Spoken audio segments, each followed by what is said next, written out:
উদ্দীপনার কারণে বা ওর ওই চেষ্টার কারণেই ছবিটা রিলিজ হচ্ছে ফাইনালি। এবং ও অল দ্য প্রসেস ও আমাদের সবার সাথে মানে কানেক্টেড ছিল এবং ও এক ধরনের ইমোশনাল বন্ডিং তৈরি করে ফেলছে যে 9 মানুষের সাথে তোমার ইমোশনাল কানেকশন থাকতেই হবে, না থাকলেও ওইটা আমি বানায় ছাড়বো। এটা আমার মনে হয় যে সোহেলের একটা স্ট্র্যাটেজি, ফিল্ম মেকারের স্ট্র্যাটেজি, এবং এই কোয়ালিটিটা আমার বেশ মানে টেকনিক্যাল কোয়ালিটি ওর কতখানি ওটা নিয়ে আমি জাজ করতে যাচ্ছি না, কিন্তু একটা ফিল্ম মেকারের ইমোশনাল যে মানে স্ট্রং থাকা উচিত, এটা আমার মানে যে কারণে সিনেমাটা আসলে আলোচনা করতে পারছে।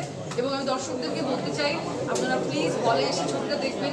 আমাদের তাহলে এত কষ্ট এত যন্ত্রণা করে একটা সুন্দর গল্প শেষ করতে পারাটা এবং সেটাকে একদম প্ল্যাটারে সাজিয়ে আপনাদের সামনে আমরা নিয়ে 6 তারিখ আসছি, 6 ডিসেম্বর। আপনারা যদি সবাই হলে এসে সিনেমাটা দেখেন তাহলে আমাদের যাবতীয় কষ্ট সার্থক।